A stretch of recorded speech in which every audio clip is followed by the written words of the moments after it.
what we wanted. Remember, this is what we said. To never be heard, seen from again, again, again, again.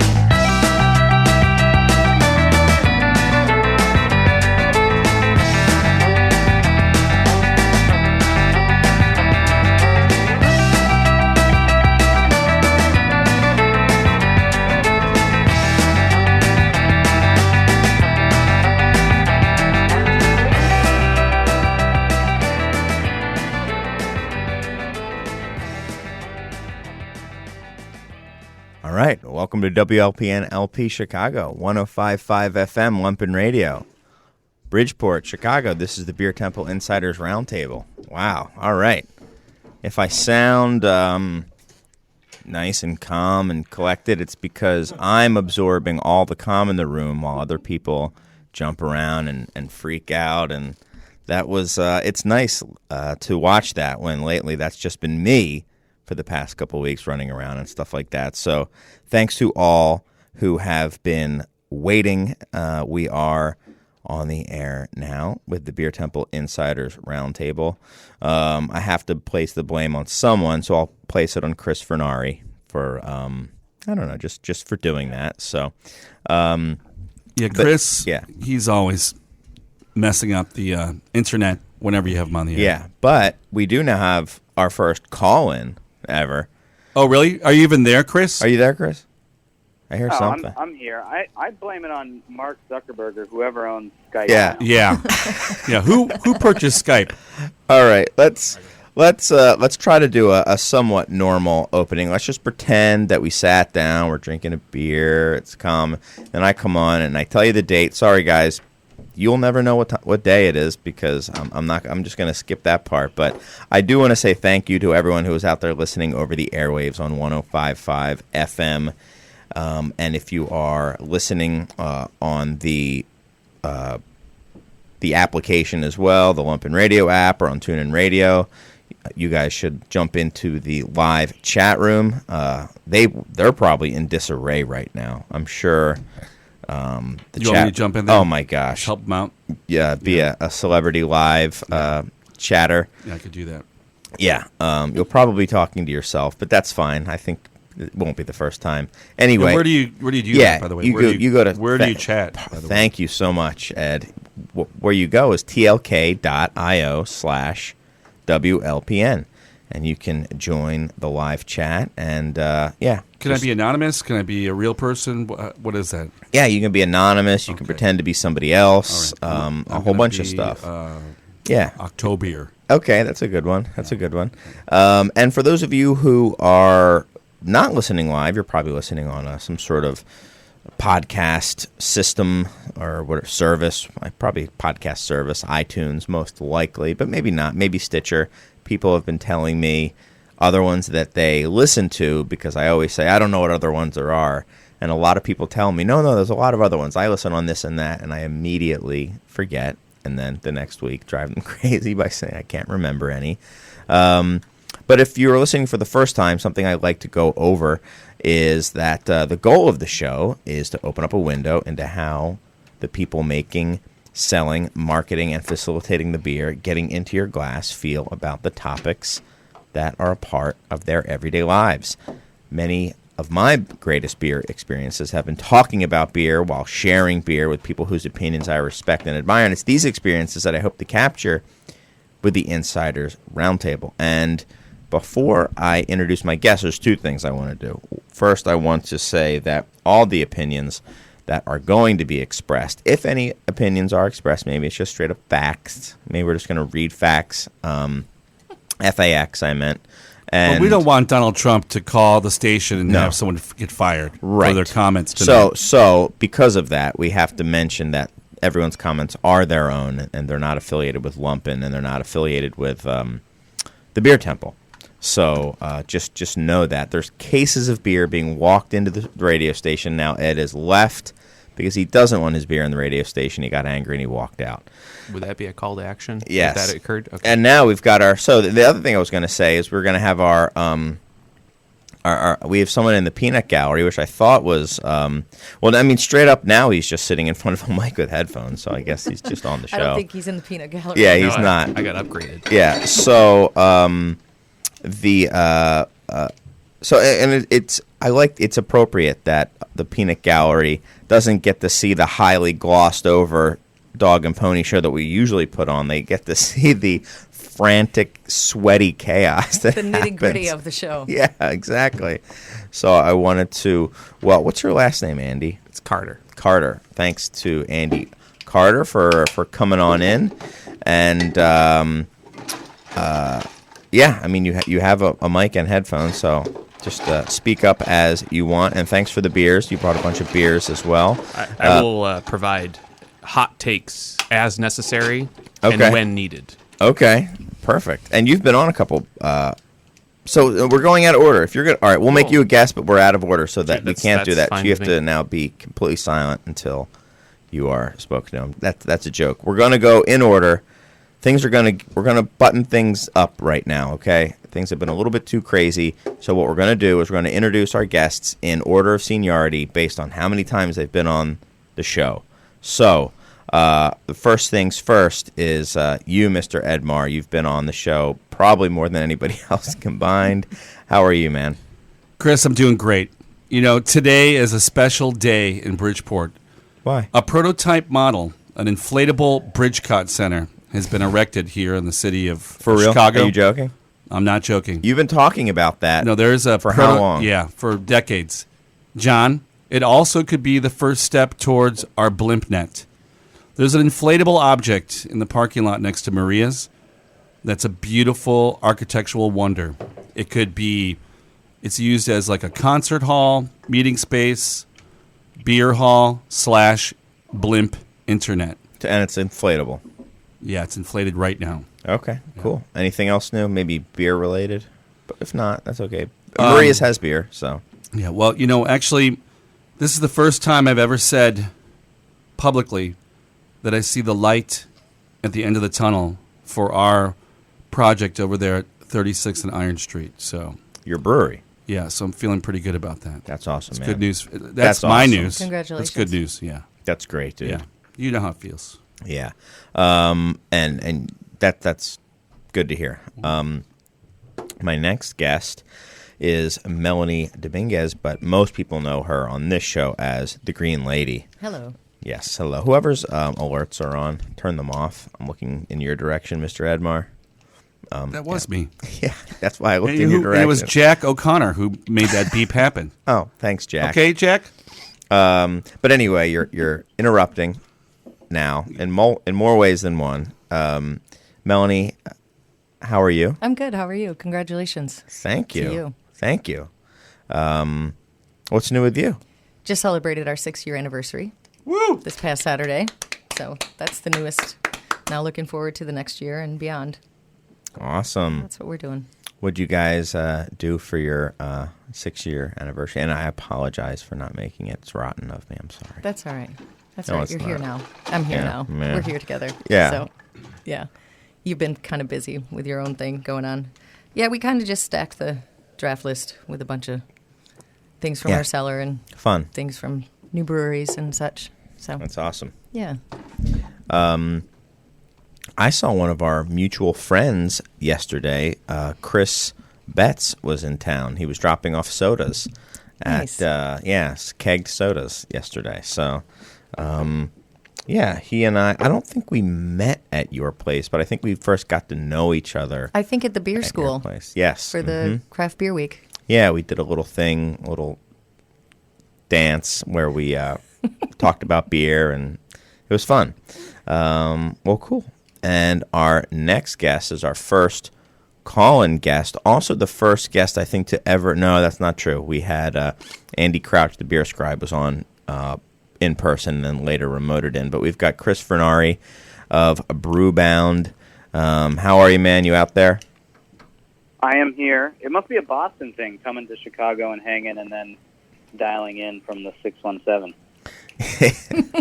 I appreciate you you coming on. I know you had a lot going on in your a very busy man, as we all are. So I appreciate you making the time. What's new with you? Well, right now I am pretty deep in the rabbit hole of franchise laws here in Massachusetts.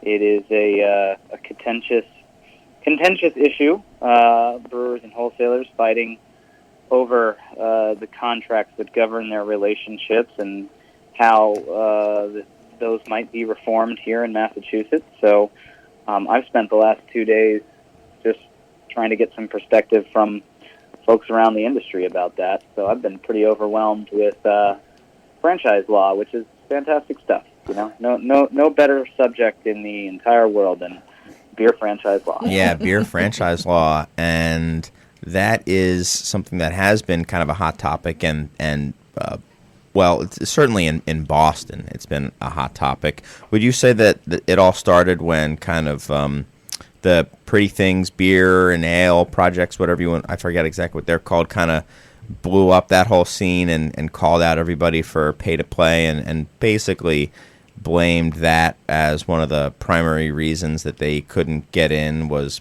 partial franchise law and also some pay to play and the linking of the two and stuff like that? Well, I think their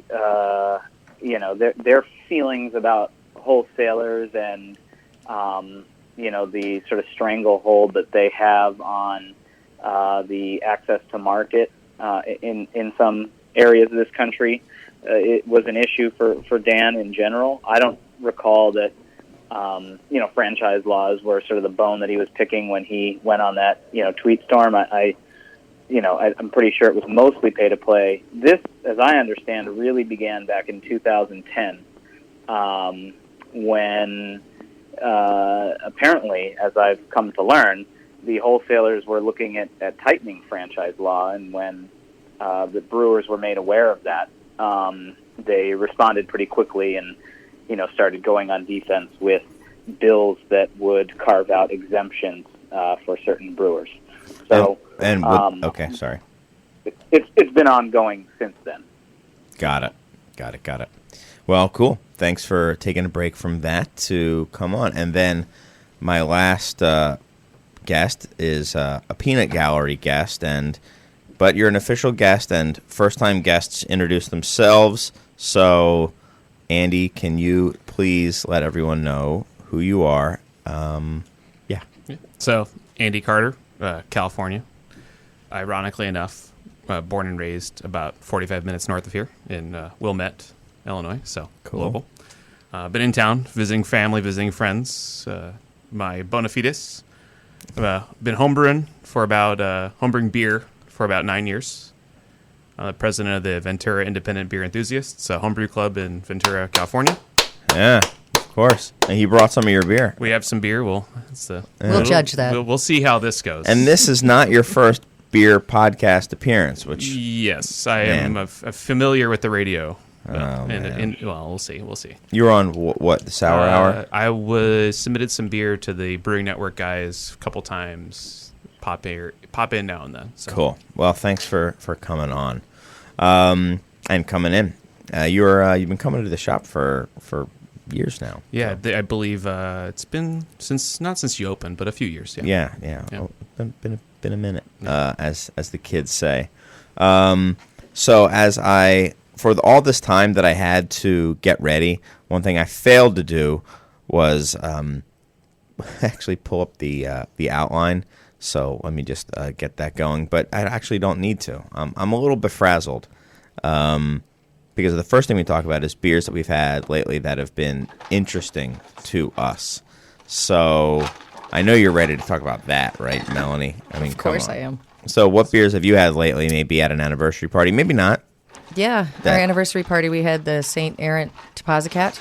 Yeah. Which is pretty spectacular. And a nice one from Alvine called Gentleman Sour, which is an 11.5% Ode Brune. Ooh, I love Alvine. Alvini, yes. I don't know how to say it. Yeah. Tomato. Yeah. I guess Alvini would be probably proper. Who knows? I'm actually going to Belgium this December. We're going in the wintertime so we can see maybe some of these cool ships running. Nice. And I've been listing out all the breweries I want to go to, and Alvini was one that I had forgotten about, but I think it's going to get on my list now. But anyway, I interrupted Yeah, you. no, That's an it's Alvini totally, in I think, going to be worth the trip because they're awesome. They are awesome. Yeah. So, I mean, much like the weather these days, you never know if it's 85 or 60, depends on what you're going to be drinking, but definitely with the sours and the imperial stouts. Some things don't change for you, which is the sour. So we have a bunch of sours here, so please open them up whenever you And wish, I really Melanie. appreciate that. Yes. How about you, Ed? What beers have you had lately you've been digging, if any? Let me think about this. Chris, I forgot that this is a segment of You're the show. so full of it, dude. You know, my This is- favorite thing I've been drinking lately is Bucha, kombucha. Oh, boy. Oh, you've already got a nickname for it. I've been booching up. Nicknames are for friends, Yeah, so. yeah. I've been drinking a lot of very low alcoholic kombucha. Have you had Oh, Unity you're so Vibrations? I haven't kombucha had beers? that. Is that pretty good? It is. A nice little kombuchery out of Ypsilanti, Michigan. And they Oh, make a bunch that's of great. delicious beers. Thank you yes, for and the teas tip. and yeah. Edmar is taking a note on his What's- phone. what are no, they you called? can Unity figure Vibration. that, Unity that out Vibrations, later. thank you. Yeah, Heartland, Brian Kirby does I it. also I had some epic brews. They came into town recently. Yeah. I don't even remember what they were called, but they were all great, fantastic beers. Big Bad Baptista, Double Barrel Baptista, The double barrel, Citra yeah. Lush. Yeah. Citra Lush was delicious. So Yep. I'm not sure how fresh they were, Chris. You would know, I would know. but they were good. So I and do then know. Shorts had a nice New England style IPA that kind of baffled me. What is that? I don't know. Little Big Hop? What's that it? it? What's Little it? Big Hop? What style was No, that? It's a New England, it's a Northeast IPA. Oh. Never heard of it. So Is it I was- hazy? It was hazed, and I was super confused by it. And it'll probably be the last time we'll ever have that in Chicago because it seems like Shorts is pulling some SKUs out of Chicago, and we'll probably just get their 3 whatever beers, Right. Soft Parade, yada yada, and whatever that's called. Well, Those are 3 beer names, right? yeah. Yeah. Okay. Well, the Got thing is, Which I think is related to Well, one of your what- topics tonight. That's why I what bring is that it? up. What is it? Well, they just were essentially partnered / Purchased by Heineken. by Lagunitas / Heineken. Lago Heineken. Nothing Oh, going you to said change. Shorts. I was thinking Second Shift. Oh, Little Big Hop yeah, is we'll not get to that. Shorts. Shorts. Yeah. Yeah, let's. We took some. But time. you like that? You like how I kind of seeded the later conversation with a reference to a brewery whose beer I had? Yep, I liked it. Good. Chris, how about you? Have you had anything you've liked lately? Let's see. I had the pleasure of going out to Utah late last week and over the weekend, which is a place, as you know, not necessarily known for its beer because of all the strict alcohol laws there. But I was able to enjoy. So basically, all the beer on draft is 4% alcohol. Yeah. They do sell, bottles and cans that have higher ABVs, but on draft, if you want a draft beer, you're only getting 4% beer at this point in time. So I drank a lot of different pilsners. I visited a brewery called Fisher out there. Mm-hmm. They had some good beers. Let's see, the one that I really liked was just their classic lager. It's called Fisher Beer. There was a Bohemian Pilsner. The Uinta 801 Pilsner was really great. So I drank a lot of low alcohol beers over the weekend. Awesome. For Andy, anything for you? Oh yeah, I'll just plug the California scene. Modern Times Ice, their pilsner, their seasonal pilsner, has been drinking excellent. It's called Ice. Yes, Awesome name. I am Awesome not name. joking. It is Modern Times Ice. Yeah. They've had that on draft for about a year, and they run out some cans every now and then, and that has been excellent. So I hope that becomes a year-round, if not a seasonal, if not a year-round offering. Cool. For me, so sometimes I rail on the gimmicky beers, and I don't know if this is a plug or not, but there is a beer that I do have on draft that I thought was going to be terrible, because it sounded gimmicky. It was a Hoppy Meals double IPA. So That's another great name. yeah, well, it was called Hilma, but they called it their Hoppy Meals But it was supposed to be, I guess they made it with toasted burger buns, French fries, and vanilla to be like a vanilla shake. It was a New England style IPA from Omnipollo, and it was very tasty. Is very tasty. So, yeah, I didn't want to like it. I actually wanted to hate it, and I figured the fact that I couldn't bring myself to hate it was worthy of me mentioning on the show. So kudos to Omni for making a hamburger, shake, and fries beer and having it be good. So there you go. Can we take a real quick break since we got a late start, John, and be back in maybe 60 seconds and listen to some station IDs and stuff? Come back with more of the Beer Temple Insiders Roundtable.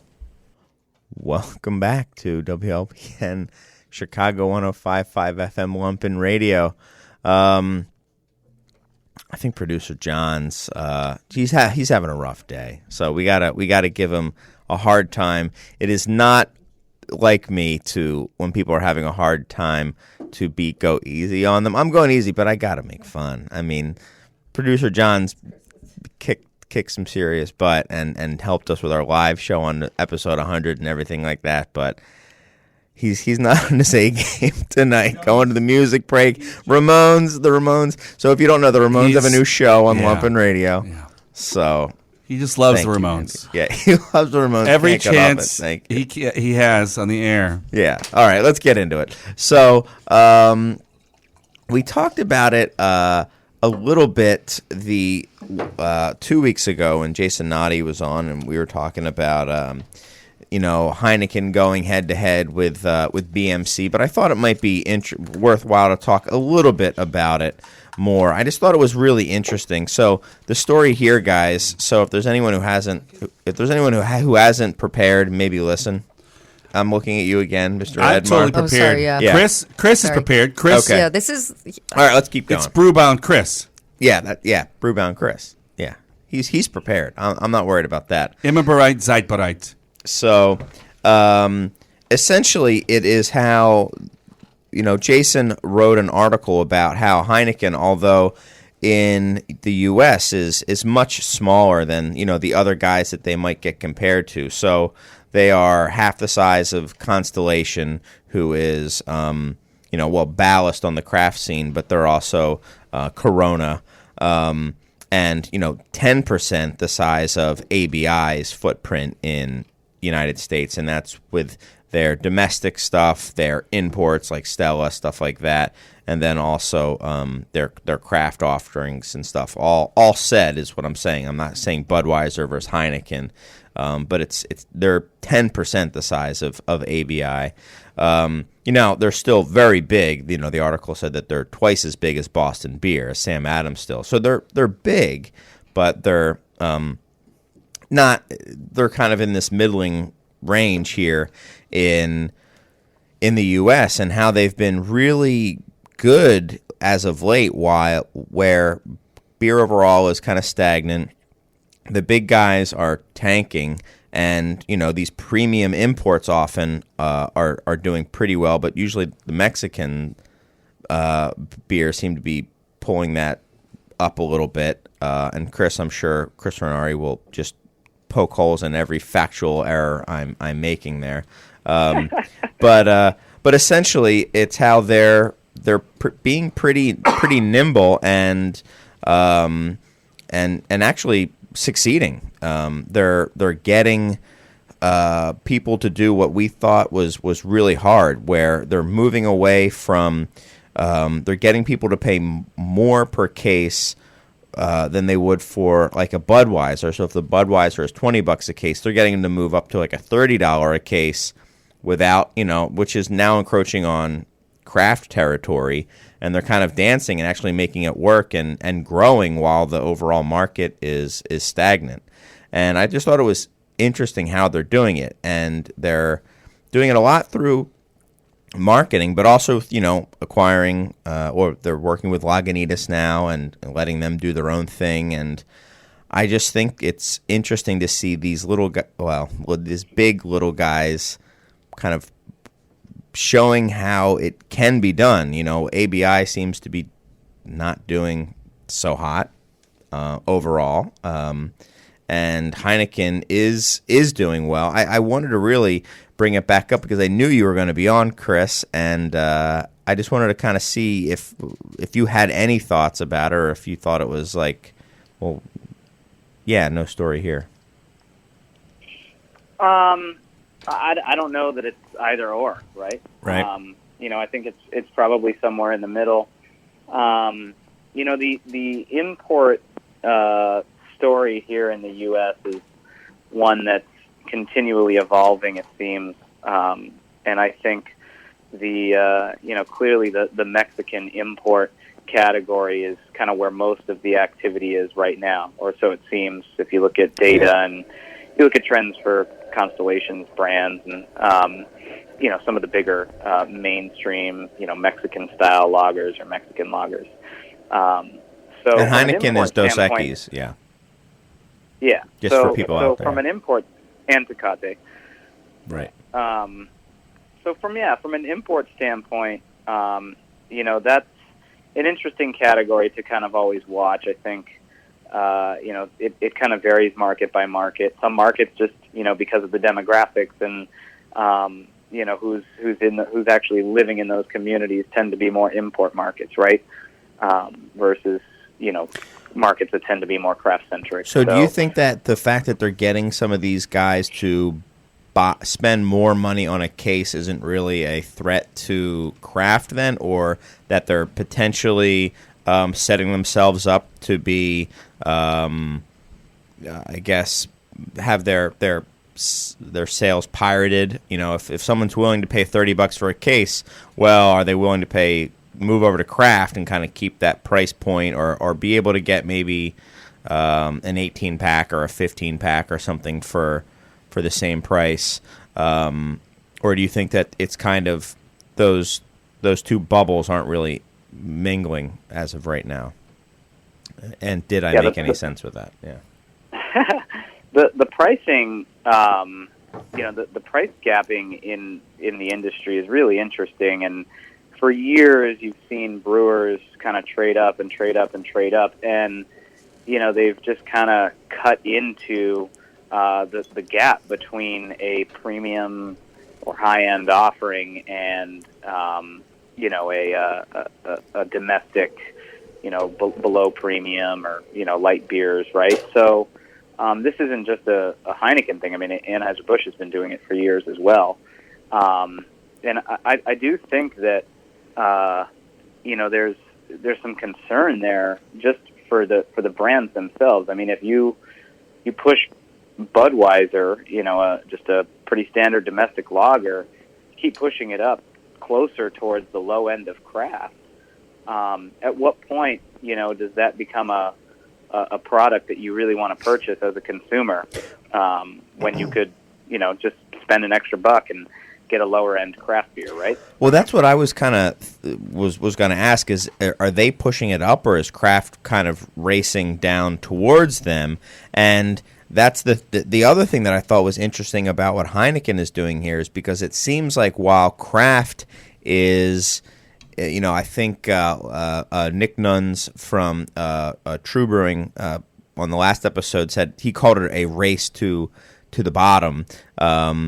And he clarified what that meant. But it seems like Heineken is getting people to spend more money on a beer that is not craft. It's still a quote-unquote macro lager, and getting people to spend, 50% more, and doing it successfully in the past just few years. So it's not a 10-year trend. This is like a 2-year trend that it sounds like they're getting people getting some success at, moderate success, 1.5%. But that's still good at that scale. What's up, Melanie? But if they're stacking the deck by saying their growth is this because they're raising the price of it, are they?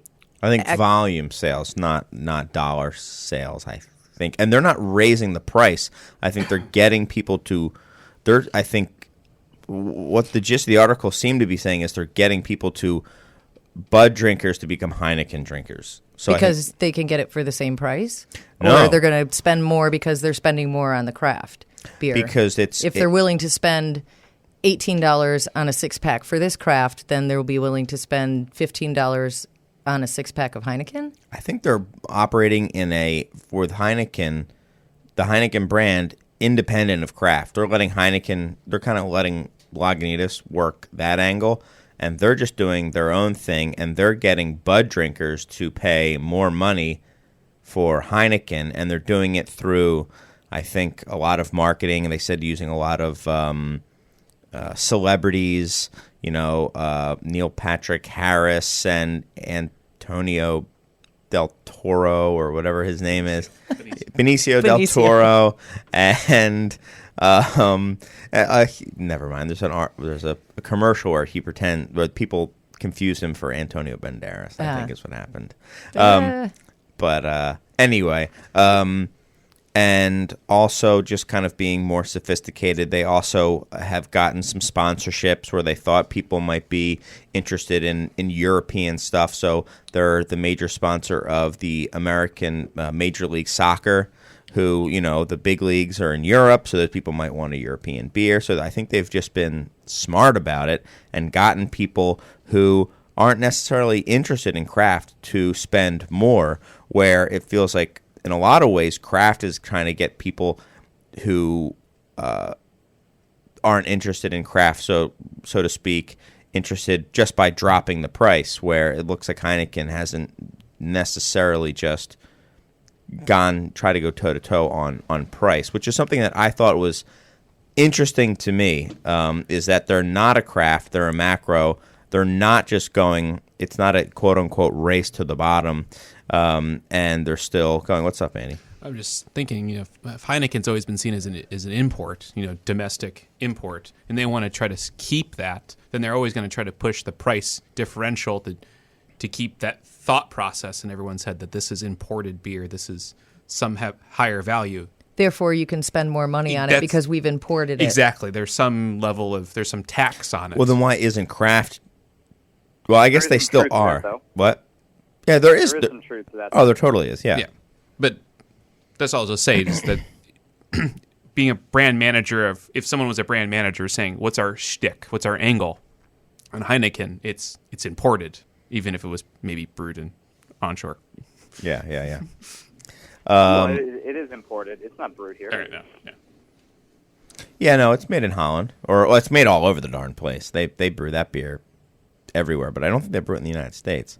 Well, I guess my question is Heineken really up? Because the data that I'm looking at, brand Heineken is down year to date. So, I mean, according to MarketWatch, they were up 1.5%. Or was it 1.5 in just the first quarter or something like that? They're up. Let's see here. Yeah, why don't you tell us? Yeah. So IRI has them up just under 1% year to date through August 13th in multi-outlets and C-stores. If you just look at grocery stores, though, they're down about 1.9%. So they're really not doing so hot in the grocery chain. And that's where the case price is $29.75. So yeah, about $30, and then multi-outlet C-store over $30, $31.80. So yeah, where they're actually across the board, when you factor in more outlets, more retail outlets, they are up, and the price per case is approaching $32 per case, which is except for Corona, the highest per case price of a top 10 brand. Wow. Corona's more than $30 a case? Yeah, Wait, at what? retail, 32.14. So other than the grocery stores, where is Heineken being sold? Are they? You have C stores, you got dollar stores, you got clubs. It's all chain accounts. Stadiums, right? bodegas. Yeah, I mean, this is scanner data from the big, we're talking the big chains that IRI's it's getting the only their stuff scanner that data comes from. in. Walmart. Yep. Well, the interesting thing about that story, guys, was the fact that Heineken recognizes that consumers of beer or beverages in general have no loyalty or allegiance like they used to, right? And I think what's interesting is one of these, back in the day would be called a large player. Now you have the Borg that's trying to acquire all breweries, but there were a handful. There was a half dozen or a dozen big breweries that were competing all the time. And back in those days, they had these allegiances to those brands. So you were a Bud guy or a Miller Lite guy or Milwaukee's Best guy. I mean, to hear people argue about Bud Light versus Miller Lite and High Life was always very amusing to me. But they're recognizing that people now are very fickle, try like a couple dozen brands. There's no brand loyalty.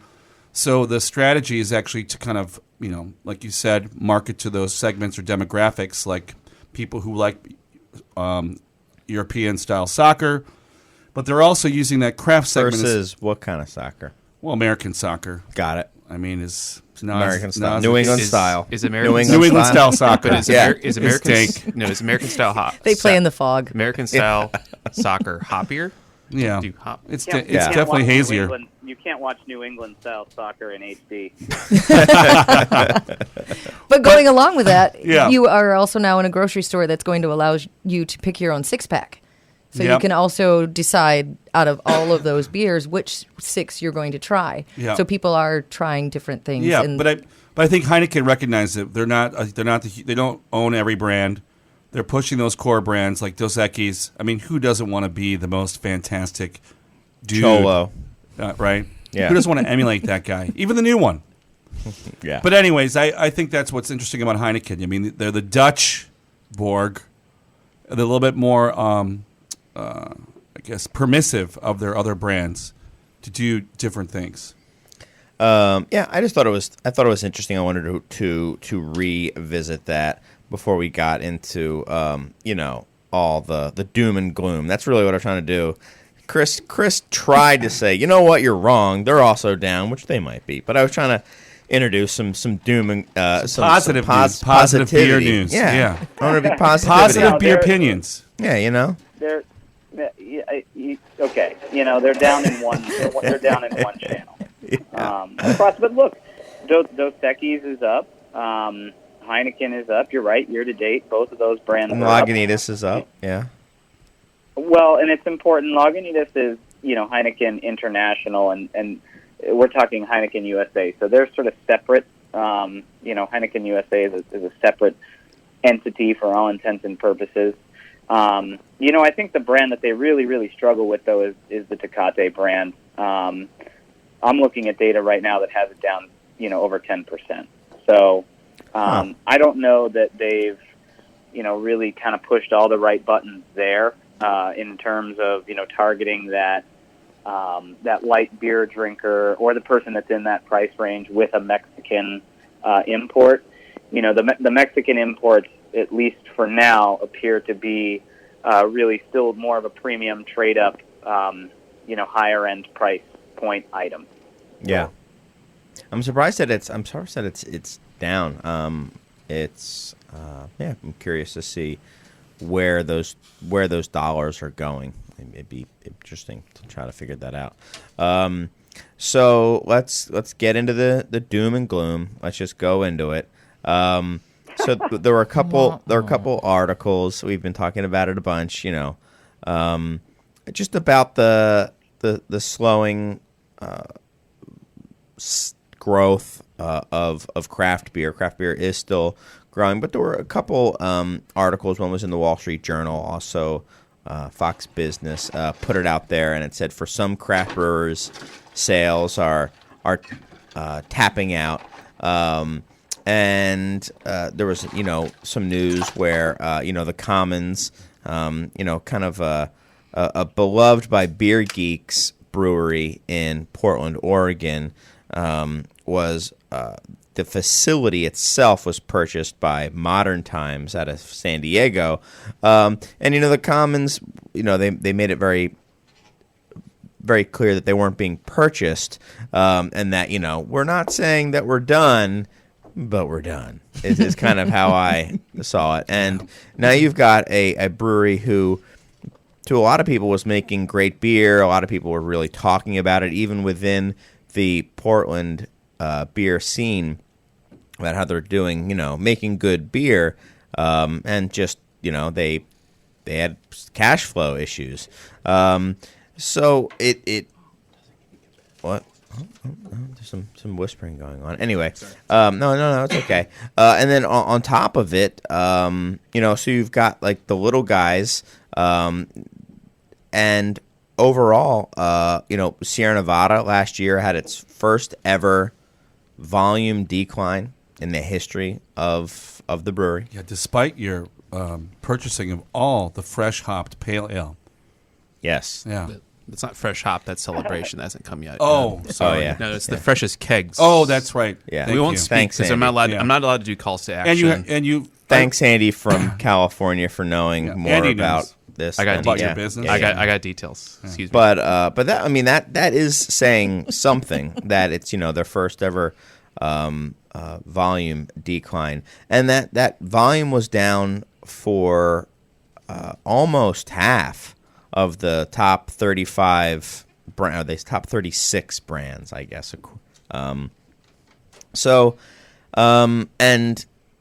at the meanwhile, there is overall growth. It seems to be coming from the smaller guys. If you look at who is growing in that top list, it is the guys who are, newer to this. They are in their kind of growth phase. These older guys seem Did they say it was just everyone under 100,000 barrels is actually doing quite well? Wasn't that I don't an know. article? I think it said something like that. It's a lot That's of not totally accurate either. yeah, but they said the majority of What's breweries- totally accurate then? Yeah. School us, Chris. Give us the accuracy. Come on, you've got your little numbers machine. I can hear you clicking on it. All right. I think we reported this like earlier in the year, and I'd have to go back to look at the specific numbers. But I believe that I think of the top of the regional breweries, and a regional brewery is above 15,000 barrels. And I believe that there are 160 or 70 of them. And they made close to about 18 million barrels. 36% of those companies were down or flat in 2016. So a lot of those, you're right, Ed, they were above 100,000 barrels, a good chunk of them. But there are plenty of examples. I'd say probably at least 20 examples, maybe 15 or so, that were, that fall beneath that. And that fall beneath 100,000 barrels of production that were down or flat last year. And, we're talking about some notable brands. Ninkasi was down 1%. Southern Tier was down 11% last Yeah, year. they got Left Hand has got Left Hand killed. was down 11%. Abita. North Coast was down 8%. BJ's, which is more of a brew pub, was down 11%. Schlafly was down 13%. There are brands in there that have some double-digit declines, and so it's not all great. Great Divide was down 19%. It's not all great if you're under 100,000 barrels. Now, there seems to be a similarity between a lot of these breweries, which is these are not, in that case, they're not heritage, which is something that's been that word has been kind of getting thrown around. They're not the OGs, the originals, but they've been around for a long time. Those breweries have been around for a while. The shininess has dropped off. They've kind of are in the markets that they're going to be in many, many cases. And they're down big. But gone are the days when there is an allegiance, where you walk into a bar and you see certain tap handles, whether it is pay You're to play, from the- allegiance, or Right. whatever it is. So People Ed was are talking about- rotating yeah. every tap handle now. There's very rarely do you have, this is the tap handle and this is the brewery that's going to be on this tap handle. This is the beer that I'm always going to have. Bar owners, beer stores, other than the big chains, they're rotating everything. You know, a new brewery opens up, it's got a lot of hype. People want to drink it. You're going to have it on your wall. You know, you're not just going to say, all right, well, you know, Left Hand, I know you're making great beer. You've always made great beer. I'm going to have this handle for you.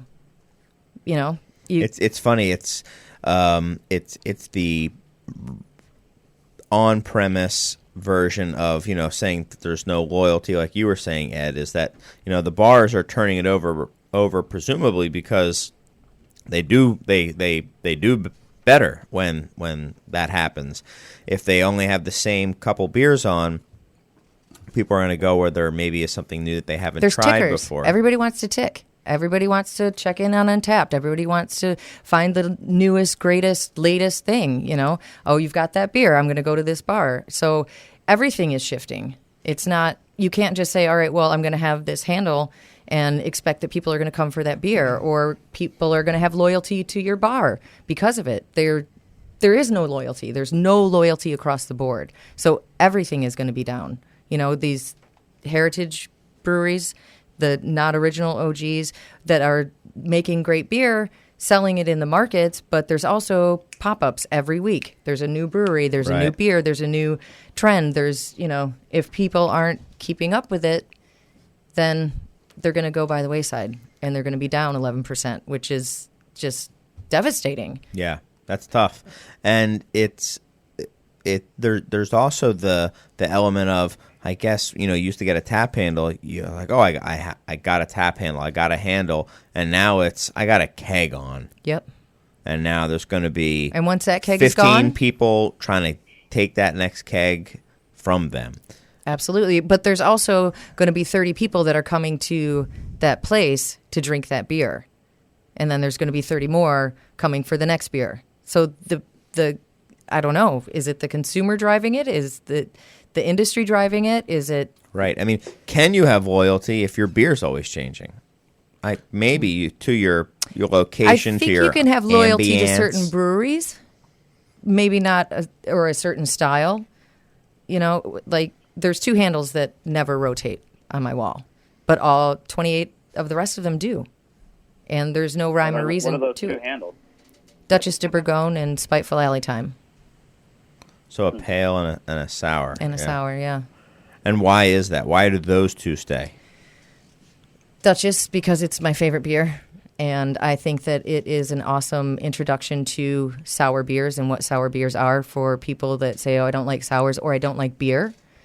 And Spiteful Alley Time, just because Spiteful's awesome and Alley Time is awesome. Low alcohol. Low alcohol, good easy drinker. drinking. Yeah. You know, local, Pale. fresh. It's less than a week old when I tap my keg. I'm going to just jump in here and say that, you know, there's a lot more choice in the marketplace. That's why a lot of there's no loyalty for tap handles. There's no loyalty for the shelf.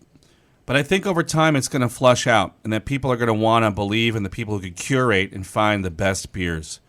You'll have room for rotating tap handles, but also know that you could always come and get fresh Zombo, or in Chris's case, the freshest pale ale from Sierra Nevada. Maybe in a firkin, although he didn't do it first. Yeah. So the thing is, Wasn't the first. but also because you have a lot more local competition, you have more regional competition, you have this massive growth going on. I think it's a corrective period. It's a correction time in a sense.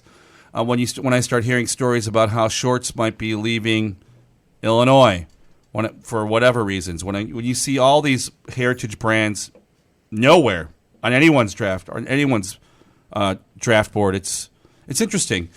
Which means that the local breweries are actually taking a dent from those spots on the draft handles. Well, yes and no, but they're also opening their own tap rooms.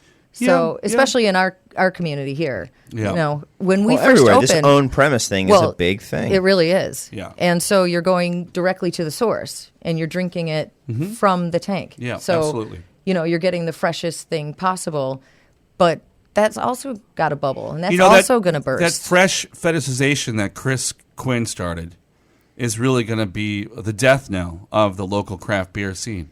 You're welcome. Yeah. You're welcome, everyone. I killed craft beer. Chris Only Quinn. local craft Yeah, beer. but people still want to get the brands they hear about from all over the world. We all want to. We're always delighted to get The Swedish whatever Hoppy Meals Swedish beer. Hoppy Meal. See, I'm on it. The, I'm the pioneering. California The coconut Uni ale. Stouts. Or a nice sour from Switzerland. Yes. From the Jura Mountains. Yeah. You never know. Yeah, we always want something. Yeah. I mean, what do you think, Andy or Chris? I mean, what's up, I Andy? think I've been drinking craft beer for as long as I've been legally allowed to drink. Let's say that much. And So only for a year and a half. about a now. year and a half. But Yeah. I'm a hot 22 and a half right now. Yeah. Yeah. Been homebrewing, but never tasted it. Never tasted it. Mom and I Dad. never pitched the yeast. Yeah. I Mom and never Dad. pitched the yeast. I think it's important. I think consistency, at least for me, if I want to go out, I'm not going to go to a brewery where I'm going to have a few tasters and kind of set the scene. If I'm going to a bar, I want to commit to a pint or two or three or four.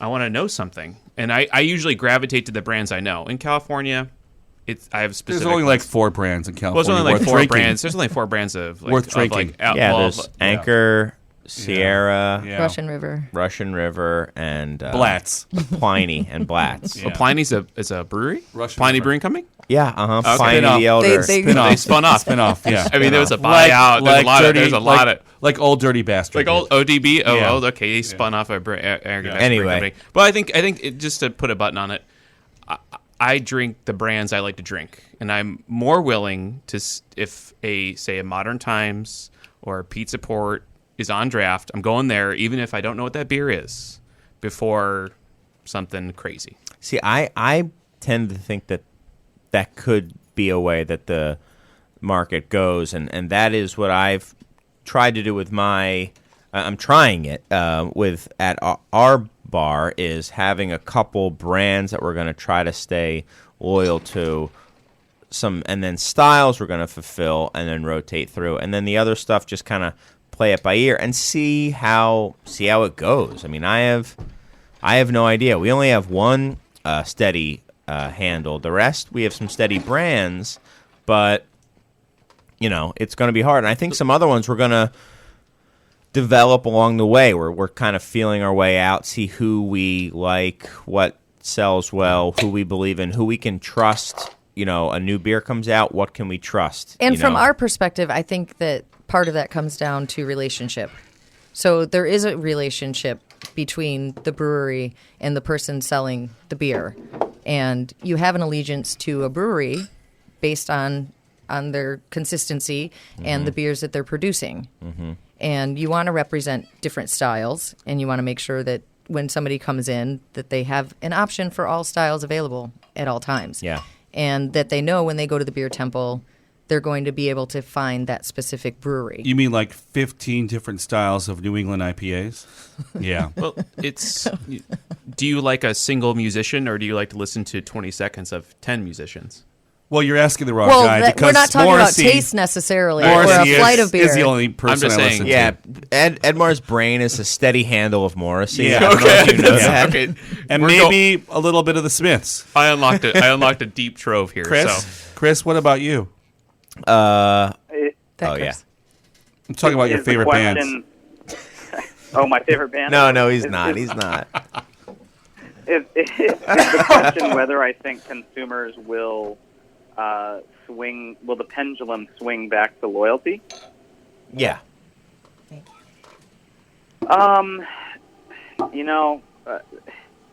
That's a tough one to answer. I think that my sort of response to that would be that realistically speaking, there's probably only a certain amount of craft breweries. I don't want to get down to the brand level. I just want to say the beer company level that you can reasonably support in a consistent way. And I think in getting back to that Heineken article, they discovered that it was 12, consumers try 12 brands a year or something like that, right? Right. I would take it a step further and say that, much like, the amount of friends that you can have in this lifetime that you're truly close with, you can really only be consistently supporting a handful of brands. And those are probably going to fluctuate and change, but there's probably a number somewhere around 12 or 15, right? And you're always going to gravitate to those brands, but that doesn't mean that when you go out on premise, you aren't trying, a variety of different styles and new breweries. So I would say that it's probably already swinging that way, but maybe we're just not, noticing it quite yet. Maybe it's happening at a style level as opposed to a brand level.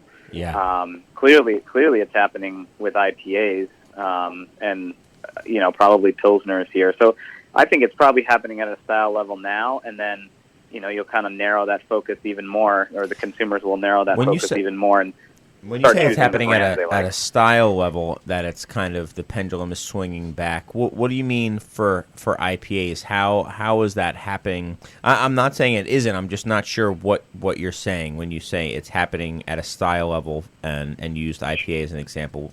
Could you clarify? Yeah, so I guess what I mean by that is if you look at the IPA trends over the last 5 years, right? Like IPAs have acquired so much market share of just craft beer that it's pretty evident to me that is that's a call beer now, right? Like what IPAs do you have is a pretty common question that gets asked at every bar now, and so I think in terms of quote unquote consistency or loyalty, consumers are loyal at a style level right now. They've gone through and they've tried, different porters and stouts and sour beers and IPAs. They might experiment a lot, but they've kind of voted and said IPAs are the style that we want to support consistently, and that bears out in the data. So you think IPAs are more popular now than they have been, even as a category within craft? Absolutely. Yeah. But that's a value. It's he can respond as well. I think he's got better data, but I'm just saying, if someone calls a beer an IPA, they're more likely to buy it. I mean, I would say, but also IPA is a huge breadth of style. But I think that's also the point. Maybe it didn't used to be, but it's a huge breadth of style because they sell. People want hoppy stuff. It's a declaration of how hoppy a beer is if it's an IPA, even if it has 0 IBUs or something. This is a hop forward beer, therefore I will go there. We sell Gruit, that's the hottest IPA on earth. IRI data is blowing up right now. Quadruple not hopped IPA. Well, most consumers aren't thinking like that, Yeah. Most consumers are just like, oh, it's an IPA. Yeah. We did a survey with Nielsen. I mean, they don't understand. Most consumers, self-proclaimed craft beer consumers, don't know, these descriptions that brewers are using on their labels or in their press releases. Yeah. Absolutely. To describe what these beers are. And, as an industry, I think we have a tendency to kind of, get in an echo chamber and talk to each other. And, we love to geek out on the different styles, but you take a step back, you go hang out with some people who aren't, kind of in the thick of it. Man, they just walk into a bar and they're like, yeah, what IPAs do you have? Yeah, that sounds good. I'll try one of those. Yeah, and when you ask them, what do you like in your IPA? Well, I don't know. I just don't like an ale. Yeah. Right. Yeah. Wait, okay. Which is fine, which is cool. Which is that? What they mean is they don't want necessary. Well, I don't think They don't want a they're lager. unsure. They don't want a lager. They're They don't unsure. want a Bud. They'll say if people want a dark beer, they'll And I ask think for a this dark is also beer. indicative of the popularization of craft overall. How many people were saying, I want an American adjunct lager, not a German, Reinheitsgebot lager. What's you the know, closest like, to Bud? like they weren't saying that. They weren't saying, I don't want and to. it bothers me. They'd say, I want a Bud, or Yeah. I want what imports do you have? Yeah. It's the An same imported thing beer. now. Or easy drinking. They'll say, I Yeah. want something easy drinking. But it's the same thing now. I mean, I don't think you can ever expect people Or to say, sour. I'm a big fan of, low IBU, but lots of late edition, whatever, hops. I don't think we're ever going to see it. It's The you're- market in general go it's that like way. advanced Dungeons and Dragons versus Oh, how just so? just Dungeons and Dragons. Are you Okay. leveling up now? Yeah, I mean, in D&D you have a simple map that's already laid out for you. It's a board. It's a very easy way of playing. In advanced D&D, the styles, the guidelines, the characters you can create are limitless, Chris. Right. I think more people are playing regular D&D now than ever before. right. You know? And then only a few of us are actually in the AD&D realm. Right. Exactly. Like, But at least more people are playing D&D. Choose 7 adjuncts Yeah. for your Imperial Stout. I mean, Yeah. that's Yeah. advanced. Roll the D&D dice stuff. to determine how many adjuncts are in your stout. Yeah, I just a critted. 20 I just yeah. had Yeah. 200 20. IBUs. Roll Hit it. 20. 20, baby. Yeah. Like Ed, you've got Well- 3 20-sided die. You're trying to pick adjuncts for one beer. Yeah, it's Well, impossible. what's interesting about the point that you guys made is The Dungeons and like Dragons the call, point? The call. No, Shut up, Ed. well, Shut up, Ed. Ed, you lost me on Dungeons and Dragons. Sorry about although that. I did sort of get the analogy. The interesting takeaway for me there is that if we're talking about call beers at a bar, and you're saying, well, give me a Bud or give me a Miller Lite or whatever it used to be. That's when the industry built brands, and right now it's brand IPA. It's brand hop forward. Yeah. So, all of the choice and all of the selection and all of the proliferation of breweries and different beers that are available has, sort of diminished the brand building as a Bud brand or as a Miller brand. But conversely, the crafts depend on that brand building identity system. I know. I think that's what he's saying. Yeah, It's difficult it's now. versus, because, yeah. I mean, but craft brand, that's all they got. I mean, Pliny the Elder, Zombie Dust, Jungle Boogie.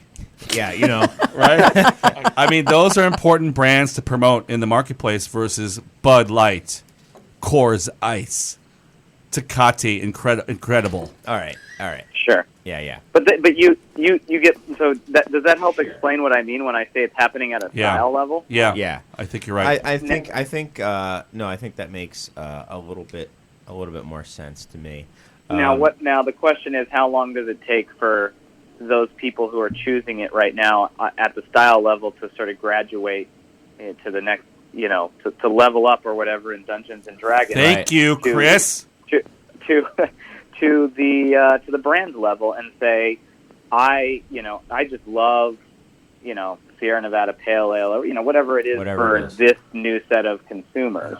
And then the next question there is, do people ever come back to Fat Tire, or do they ever come back to Pale Ale? Do they ever come back to these established heritage brands that we've kind of turned a blind eye to over the years? Or could it also be, and I do have to mention before I say what I'm about to say, that you're listening to 105.5 FM WLPN LP Chicago. That's Lumpen Radio. But I was going to say maybe it could also go to heritage styles before they go back to heritage brands, like a balanced multi-American pale ale, a.k.a.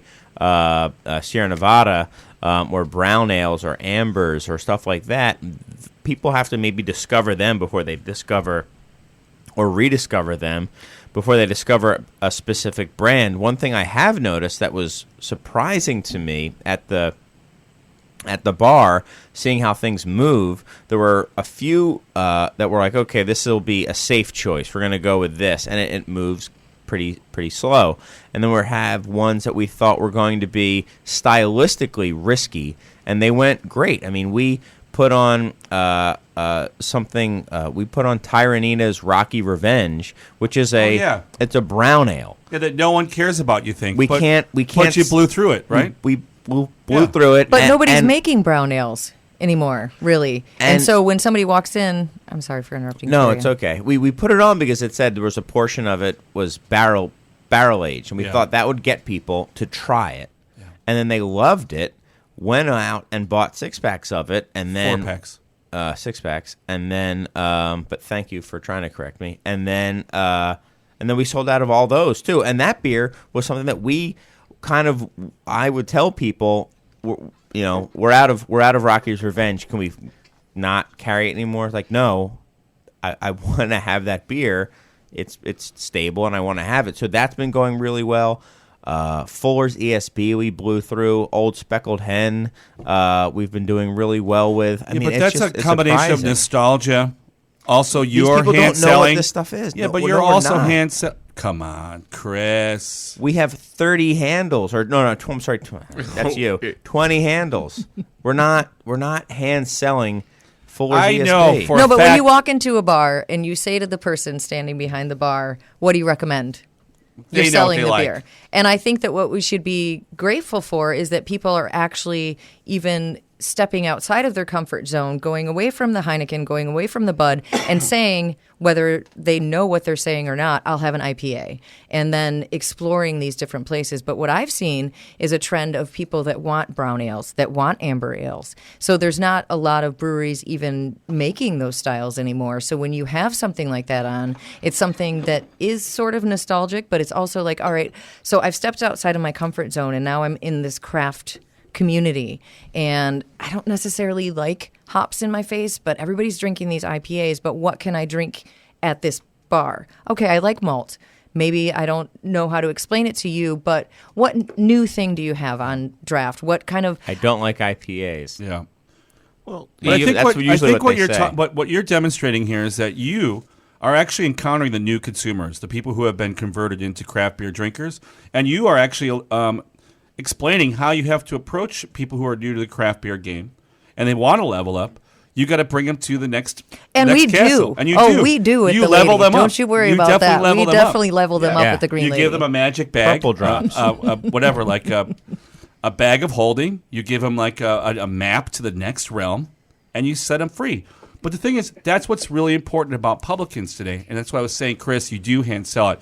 When your staff is knowledgeable and they care about beer, and they find out what a person likes, they're responding to what the person gives them a hint to. So it's about malty beers, dark beers, ambers. I don't like IPAs. Maybe you like an amber ale. Maybe you like a sour. That's the job. So it really doesn't even matter what you have on draft. It's like we talked about earlier, Chris. It is about styles. Those styles of beers are present. and making in your sure bar. that they're represented. And Yeah. people are coming to you, Chris, and saying, all right, you've sold us all of these to-go bottles for this many years, and now you're selling it to me across the bar, and I'm going to sit here, and I don't necessarily know what this hoppy Jungle meal, Boogie is. hoppy meal, Yeah. hoppy Hilma. Happy meal. Omni Puyo, you know, they're going to look at that and say, I don't even know how to pronounce Well, that, but the- I'm going to look to you to say which one of these is going to fit into the criterion that I'm giving you. But- This is what I want. This is what I like. This is what I'm comfortable with. Yeah, we So- have been selling that to people just So- because we've been Yeah, I mean, geeking on but it also, and found that people dig it once they try it. but remember, whenever you invoke the word omnipollo, there's a giant light bulb over Chris's head that goes off. it's kind of like saying I've right? seen it. You've Beetle- seen it. Yeah. So it's kind of like I mean, saying it's pretty- Beetlejuice out loud. If Yeah, you exactly. say Beetlejuice enough. Don't say Candyman 3 times either. Well, Beetlejuice. Oh, hey, Oh, whoa! We almost said omnipollo 3 times. Omnipolo. there it is. All right, guys. There it is. Well, she That mentioned light just bulb- appeared in the I corner. think what is occurring to me, the light bulb that went off above my head was, you know what I think? It's time to take a break. So let's take a shorter break. We'll say 5 to 7. I used to say 5 to 10. Chris, just hold on the line there. We'll be back. I'm gonna give producer John plenty of time. I'm gonna talk slow about all the great music he's gonna play for you, and that you'll be listening to more great beer talk with my guests, Melanie, Ed, Andy, and Chris. With me, also the host, also named Chris. You ready yet, John? We good to go? Okay, good. Welcome back to the Beer Temple Insiders Roundtable. I'm your host, Chris Quinn, and I am joined by Melanie Dominguez, the Green Lady, Ed Marzewski, Andy. What's your last name again? It's Carter. Andy Carter, Like the president. and Chris Fernari, and we were enjoying some beers, talking about some stuff, talking about some dust, the dust to Swami ratio of things. More on that later. Later, maybe being a different episode. I don't know if we can actually talk about. We've got some We don't have serious enough time. dust. We've got some We don't have serious enough time. dust news, and I think we need one of the by dust. itself. Yeah, I think Yeah. we need one of the Dust Brothers for this. Some new stuff has come to light, man, is all I'm going to say. So, I do want to mention that we do have some international chatters, some Scottish lads in the chat room, which is really cool. I can only assume it's the two owners of Brewdog, I would assume. So thanks, guys, for James Watt and the other one who isn't James Watt. So thanks, guys, for jumping on. I love your show, guys. Great show. Yep, Esquire Network is a good network. Yeah. So one thing we like to hear from the people out there.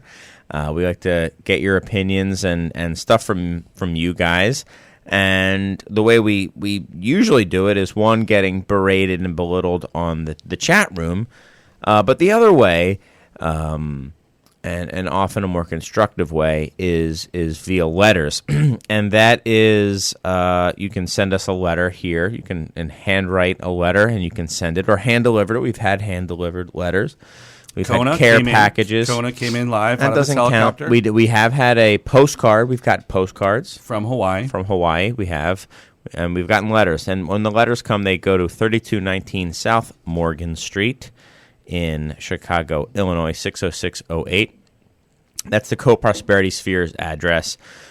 Just put the Beer Temple or Edmar. We haven't gotten a letter in a while. And I never know if it's because nobody's sending it or because you're losing them, because both have happened. Yeah. I assume it's, I mean, let's be real. It's because nobody's writing them. But No one's writing, Chris. come on, write a letter. I was going to write a letter for my beers, but I didn't have a great question All to right. pose. But we'll the see. other way is, if you don't want to take the time to do that, you can send an electronic letter, as I refer to them, and it's insiders@craftbeertemple.com, and that's how this week's letter came. It's from Jack, who just texted you. Yeah. So Jack, It interrupted the show earlier. Hi, Jack. His letter is titled WTF New Belgium, and it goes, Chris, New Belgium's been coming up a lot lately on the show. I'm interested to hear a little more of an in-depth discussion from the insiders with respect to their recent moves within the industry. Several times in the past few weeks, NBB has come up as a brewery that beer people hold a great deal of nostalgia for, but one that also seems to be a bit rudderless in its approach to the market at the moment. I'm linking a set of articles that I think illustrate this point. A few months ago, Michael Roper, who, this is me now talking, it's always been me talking, but this is not part of the letter.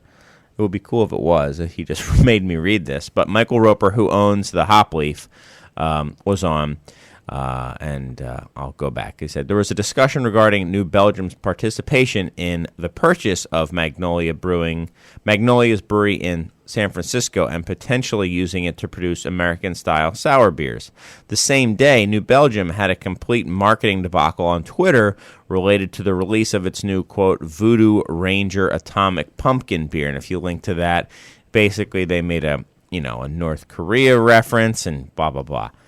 Now it appears that New Belgium is expanding its taproom presence by opening a new space at the Mohegan Sun Casino in Connecticut, which I looked at, and it is true. They are opening up their first, it looks like, taproom presence on the East Coast in a casino in Connecticut. And Jack goes on and says, and soon it looks like New Belgium is going to be releasing a set of special Fooder beers for Uber beer geeks. And that's going to be a cork and cage, non-pasteurized set of wild beers that they're doing.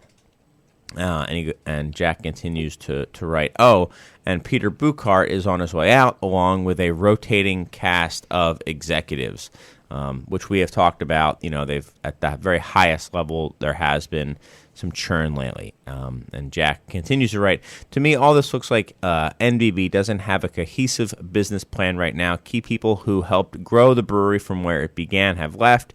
The sheer size of their operations appear to mandate a sales strategy that targets a massive mainstream consumer base while simultaneously trying to cater to beer geeks who are in love with their barrel aging / sour program.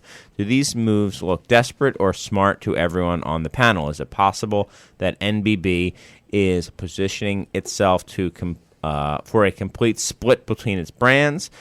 similar to Stone spinning off the Bastard series, or maybe an employee-approved sale to a larger brewery or financial buyer. Hot takes only, please. Love, Jack.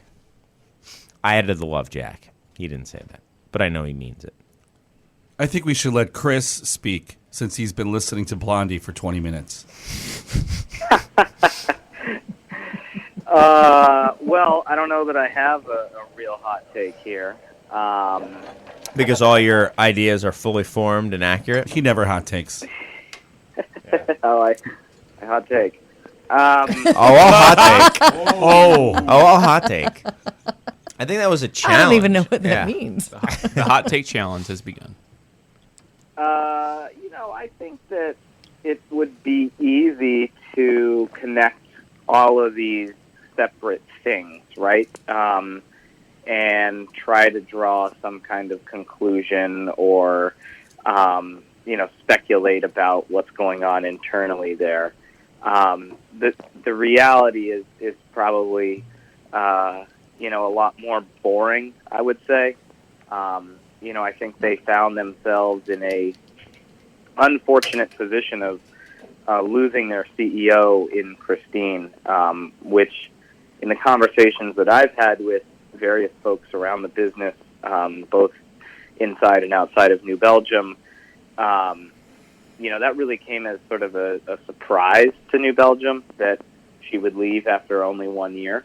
And I don't think they were really ready for it. And it put Kim Jordan, who co-founded the company, in a really awkward position of having to kind of come back. And not to say that she was sunsetting, but, she really wasn't. She was trying to step back from the day-to-day.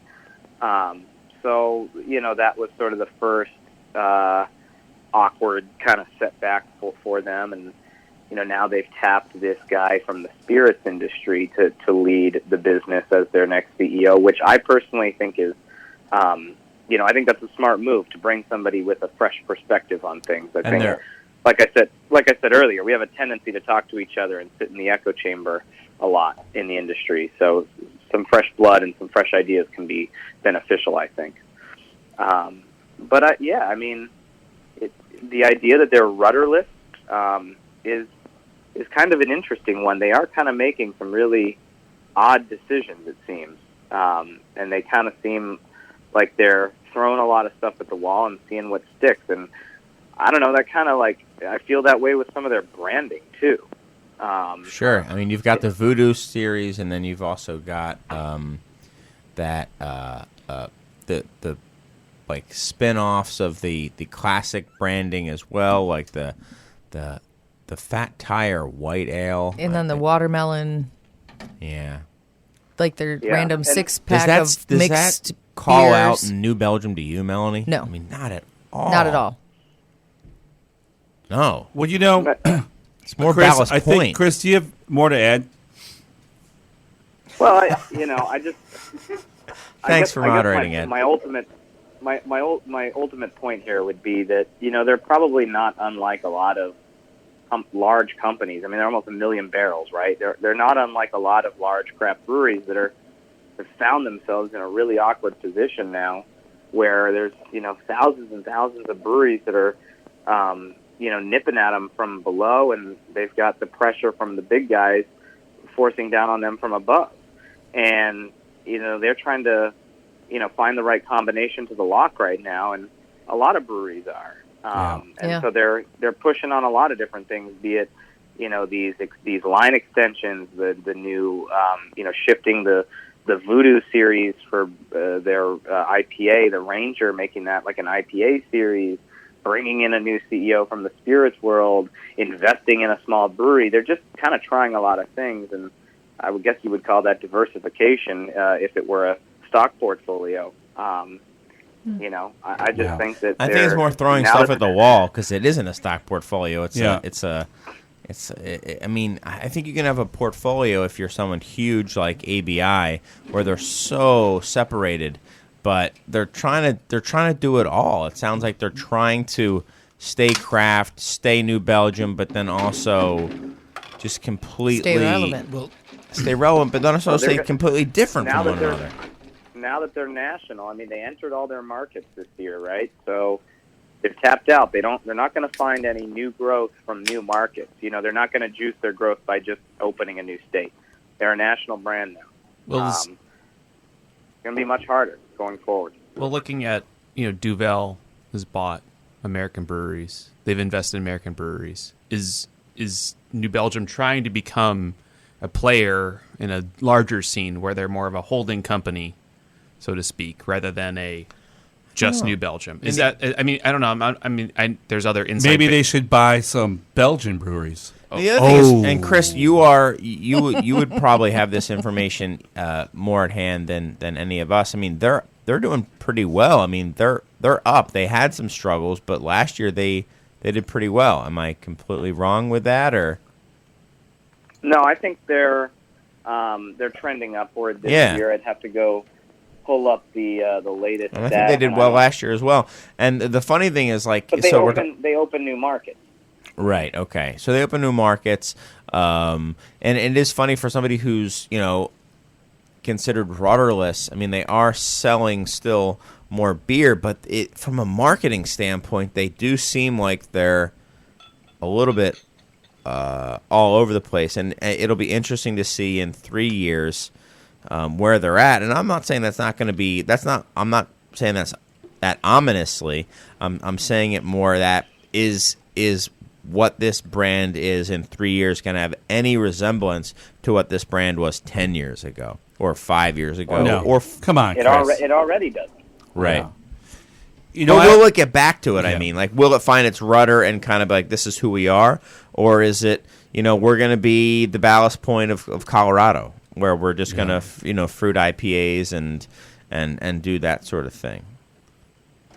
Chris, I would first off say that there's nothing wrong with them creating beers that are going to the kind of mass craft beer audience or people who are being converted to craft beer. And also that they focus on, barrel aged and sour beers. It sounds very similar to what Goose Island's done. Of course, they're like, 5 times larger in terms of volume than Goose Island.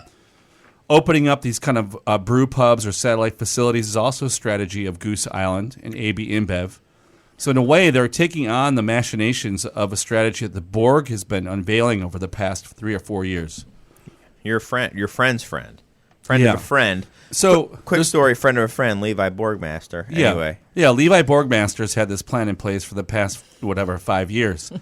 And I think Kim actually mentioned it at a conference of craft brewers a couple years ago, that if you were to fight the Borg, you must become like the Borg. And that mantra, of course, has led to this policy, I think, or this kind of like strategy of opening up these satellite breweries and casinos everywhere.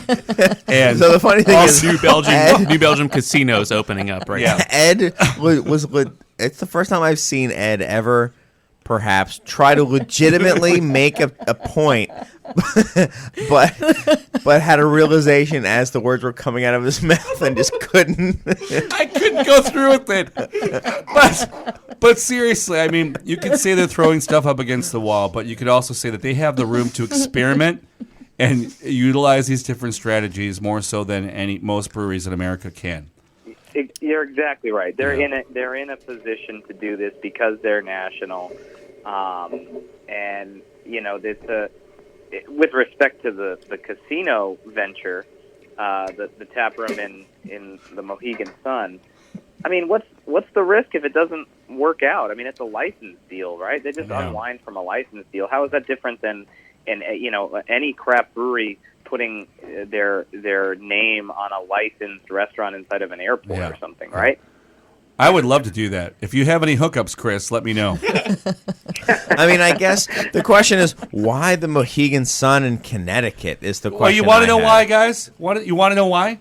Because it's an employee-owned company, and there happens to be one employee from that town. Maybe. All right, that was a big stab in the dark. Yeah, no, I think you're probably. It's actually a pretty massive casino, according to our casino expert John Daly, who gambles all the time. It may have something to do with tax breaks, and that the casinos are generally owned by Native Americans. These are the hot And- takes I'm talking about. Yeah. This is what I want. This is a hot take, Melanie. When Ed right. says it's because somebody's from there and they're employee owned, so that person they all get They get a brewery. Yeah, there was a ballot box. Every employee gets to have their own brewery. Yeah, when you're owned, you get employee to owned. There's a ballot box for every decision. use the Google Docs and Yeah, vote. that's a hot Yeah, take. and I think it goes back to what Chris is saying, not Chris Quinn. Chris but Fernari, Chris Mr. Fernari. Brewbound. And that, they throw it against the wall. If it works, it works. If it doesn't, then they unwind the licensing deal. Actually, I said and, that. Oh, did you? Yeah, we both said that. Anyway, But you're right. You unwind the deal. But I echoed. I mean, honestly, if I was New Belgium, you know what I would do right now? I would be opening up New Belgian brew pubs or breweries all over the country. I would create the New England Belgian brand of beer and crush everyone with my Northeast New England style IPA prowess. you thought you've seen Hayes, bro? Yeah, you think you've seen Hayes? How about a beer that doesn't even move in your can? Right. A brick. Concrete. Nailing 6-packs of bricks that you have to melt Yeah. and dilute. So- and Very So artistic. was there a question about whether or not they would buy other breweries?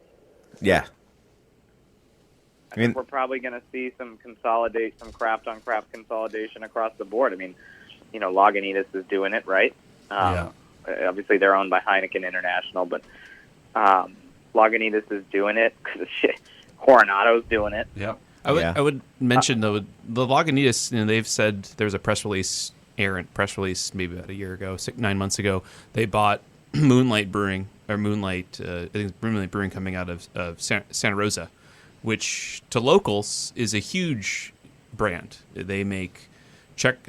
They make a few brands. They make a Czech Pilsner. Wait, they bought the Death and Taxes? Death and Taxes, yeah. They bought them? Lagunitas, yeah. That was, And what were you going to say about Well, it that? was like that was like a cult. It was like a cult. Yeah, brewery. no. I would if you go to Santa Rosa and you're looking for some Pliny's and stuff. I mean, they purchased It's them. like all the industry people. Yeah. If drink you're gonna out get there. that's a very important. I mean, No, it had like a cult status for sure. I don't know if it was mentioned on this show, but I think he must have. I think he talked about it. But the point is that they reached out. Brian Hunt is the owner, operator, brewer. Literally, the owner brews the beer, brings the kegs to places. You can find it in a couple bars in Santa Rosa.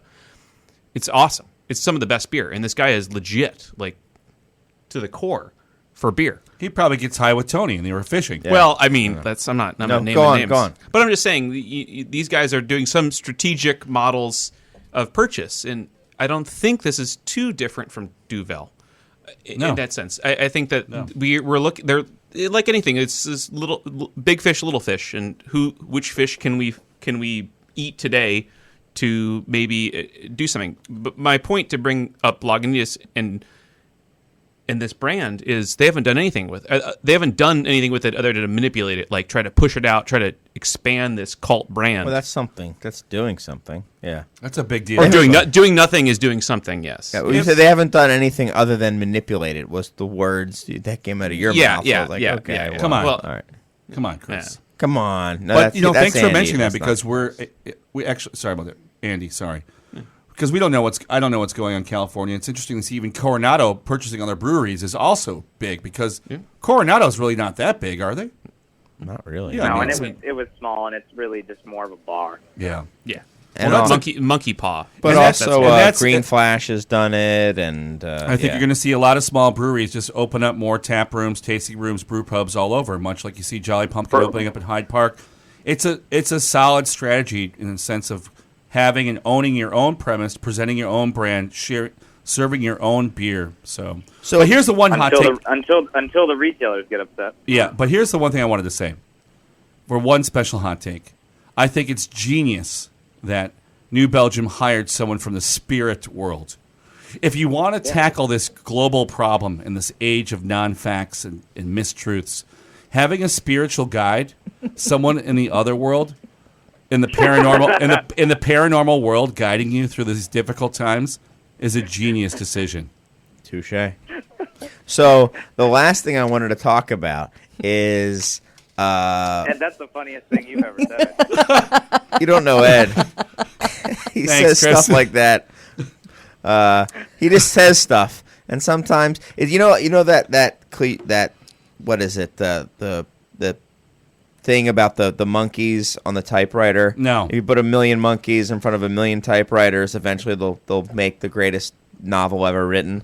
I mean, you say enough things in a microphone, you're going to come up with some gems, Ed. Exactly. Yeah. That's my strategy. Exactly. So the last thing I wanted to talk about before we got out of here was, I said it was going to be a downer show, was about the cutbacks from the high end, and I know that you've written about this quite a bit, Chris. Not to keep throwing things at you, but this came out last week, I believe, when we were off, and so it looks like about 350 or so, 300 employees of ABI, specifically the high end area, I think was targeted. Yep. They're consolidating, and I know you had written a little bit about Explain this, what the high end even is. so the high end is their craft now. What brands? Yeah, so that would be Shock Top and Goose and all the acquisitions that that ABI has acquired. Elysian and Elysian and Barrel Two and Road and Golden Road, Breckenridge. yeah, all those guys, and Four Peaks and all that stuff. So, Yep. so that 350 people is a lot. It was mostly on the sales management side, so like the reps, it sounds like, is who it was. And I know that, Chris, it sounded like you were saying, well, and I think you were right on one part. You're right entirely, but I think there's other parts to it. You said that this happens whenever there's consolidations, and it does. I've gone through consolidations in prior lives, and the first thing they say is nothing's going to change. And I remember turning to someone and saying, "Well, I know we don't need two heads of human relations. We don't need two HR people. We don't need two CFOs." Yeah, that's what I said when I was at Little Caesars. We don't need two head pizza makers. Good one, Ed. See what he's saying? See, Chris, see how it goes with him? That was actually him trying to do something lame to prove. So that was actually kind of meta funny, but an intentionally bombed joke. But man, you totally distracted me. Yeah, I almost hit the dump button. Yeah. You like But that? yeah, but my point being, I think, Chris, that you were saying that this is a totally natural thing that happens with any consolidation, right? Well, I mean, I think what I said initially was that it was sort of inevitable that this was going to happen. It just seems like, pretty impossible to absorb 10 craft breweries and, to build out this high-end division that is tasked with selling these brands and add all these people, at a ferocious pace. I mean, they bought Goose Island in 2011, and over the last 2 years, 3 years, it's really the acquisitions have really picked up. And then you're also talking about a time when up until last year, craft sales were growing double digits. So as they're building out this high end division and they're starting to pay more attention to the craft space, I mean, they're on a hiring spree. They're saying, we need as many people out there in the field, doing the sales and marketing and the merchandising and all these different activities that we can. And they basically doubled up. So you had, people that were going in selling the high-end portfolio and people that were going in selling the core portfolio, talking to the same wholesalers and retailers, going in and merchandising the same accounts but different brands, right? Mm-hmm. And ultimately what they learned is that, they probably could ask some of those people to do, the same job but do a little bit more, right? And streamline activities in those areas. So it's not the people from the craft breweries that are being cut. It's these, additional people that they added in the process of buying all these craft breweries that they kind of layered on in this separate sort of silo of a company that is the high end.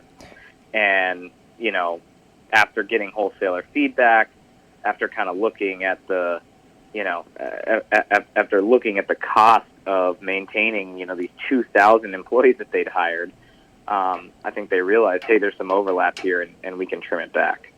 But with this discussion, the assumption then is that they were acquiring these breweries to build them or to squash them.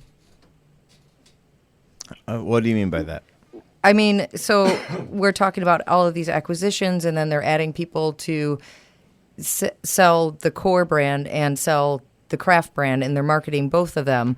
Which one is their bigger profit margin yielding?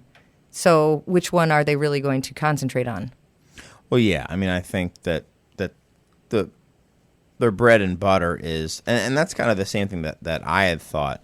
I mean, I guess that the brewery reps themselves seem to not have been touched, but it's these marketing managers, it's these brand reps who talk to wholesalers.